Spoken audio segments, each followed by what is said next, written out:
नमस्कार, मेरा नाम है प्रदीप लिंगवाण और आप सुन रहे हैं ज्योतिर्मठ चमोली का पहला रेडियो स्टेशन रेडियो आइबेक्स तराना।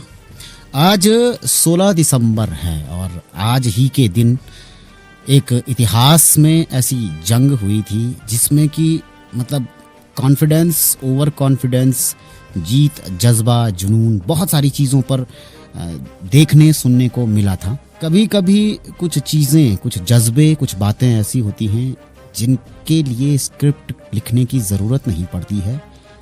ज़रूरत होती है कि हम अपने मन का भाव सब तक पहुंचाएं। आपके पास कितने भी उन्नत हथियार क्यों ना हो, आपके पास कितना भी जंगी सामान क्यों ना हो, जब तक आपके अंदर जज्बा नहीं होगा आप कोई युद्ध नहीं जीत सकते। और दुनिया में हमारी सेना ही ऐसी है जो चाहे किसी देश में शांति सेना बनकर गई या फिर अपनी सीमा की रक्षा के लिए खड़ी रही, उसके पास सबसे बड़ी चीज है उसकी ललकार, उसका जज्बा, मातृभूमि के प्रति उसका जुनून और उसके साथ ही साथ अपनी सीमा को दुश्मन के हाथों में न देने का एक मेव उद्देश्य। हमने कई सारी लड़ाइयाँ इतिहास की पढ़ी हैं, सुनी हैं। रेंजांगला की हो, जसवंत सिंह रावत की हम बात करते हैं। कई सारे ऐसे अनसंग हीरो हैं जो हमें, जिनके नाम शायद नहीं भी पता होंगे, लेकिन वो लड़ते रहे, अंतिम सांस तक लड़ते रहे ताकि हमारी जो ये जन्मभूमि, ये राष्ट्र, ये मातृभूमि है, उसका 1 इंच भी दुश्मन ना लेके जा पाए। और 16 दिसंबर 1971 को 2:30 पर जो ये सरेंडर की प्रक्रिया शुरू हुई थी, इससे पहले कि अगर इतिहास की भी बात की जाए कि आज हम जो दिवस मना रहे हैं विजय दिवस के रूप में, उसमें भारतीय सेना ने अपने दम पर एक राष्ट्र को नक्शे से साफ किया था, पूरे विश्व के नक्शे से साफ किया था और एक राष्ट्र को नक्शे पर बना दिया था। पूर्वी पाकिस्तान खत्म होकर बांग्लादेश बना था और सन 1971 से पहले जो ये बांग्लादेश था, ये पाकिस्तान का ही हिस्सा था, जिसे पूर्वी पाकिस्तान कहा जाता था। और यहाँ जो पाकिस्तानी सेना थी, उनका जो शोषण था लोकल लोगों के लिए, वो चरम पर था। औरतों के साथ में दुर्व्यवहार करना, वहाँ के लोगों की निर्मम हत्या करना, बहुत सारी चीज़ें थी।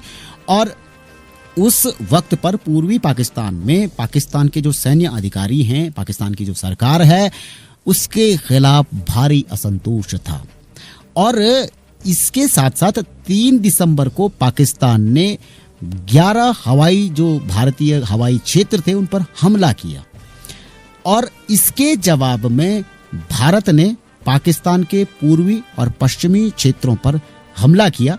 भारत सरकार ने पूर्वी पाकिस्तान के लोगों को बचाने के लिए भारतीय सेना को पाकिस्तान के खिलाफ युद्ध का आदेश दिया और इस युद्ध का नेतृत्व फील्ड मार्शल मानेक शॉ कर रहे थे। और इस युद्ध को भारतीय सैनिकों ने पूरी बहादुरी के साथ में लड़ा। पाकिस्तानी सैनिकों की एक भी नहीं चलने दी। वो अपनी जमीन भी बचा रहे थे और साथ ही साथ शांति की स्थापना के लिए एक दूसरे देश में दूसरे देश से लड़ भी रहे थे।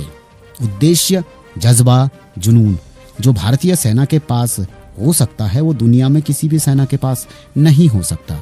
और हम वो पीढ़ी हैं जिनके वंशज रथ के पहिए से 7 महारथियों के साथ में लड़े थे। ये युद्ध मात्र 13 दिन चला और इस युद्ध में एक चीज देखने को मिली कि जो ये पाकिस्तानी सेना का प्रमुख था ए खान नियाजी, इनकी अगर आप मतलब डॉक्यूमेंट्रीज में वीडियो देखेंगे तो कहेंगे कि no I will not surrender.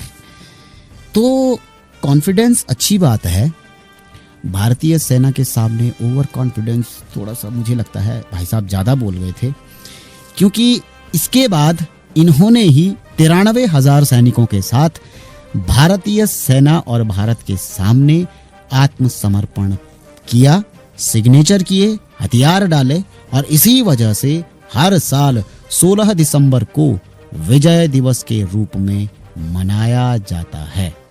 यह श्रद्धांजलि उन देश के उन सैनिकों के लिए है जिन्होंने इस युद्ध में अपने देश और शांति की खातिर अपने प्राणों का बलिदान दिया। इसीलिए विजय दिवस के रूप में इस दिन को मनाया जाता है। डॉक्यूमेंट्रीज होंगी, कई सारी इतिहास की लिखित किताबें होंगी, कई सारी स्क्रिप्ट होंगी, कई सारी बातें जो हम आप तक पहुंचाते हैं उन्हें शब्दों को तोल मोल कर और बनाकर प्रस्तुत करने की बात होगी। लेकिन कुछ चीज़ें ऐसी हैं जिन्हें हम आप तक डायरेक्ट पहुंचाना चाहते हैं। एक आम हिंदुस्तानी के विचार जो भारतीय सेना के प्रति हैं कि अगर सीमा पर ये ना हो, हमारी सेना न डटी हो, तो शायद हम आप कोई भी, मैं कोई भी, मेरा श्रोता शायद उतना सुरक्षित नहीं होगा।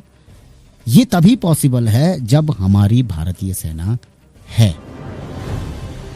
फौज के दिल से जोशीमठ की गलियों तक रेडियो आईबेक्स तराना, धुन पहाड़ की।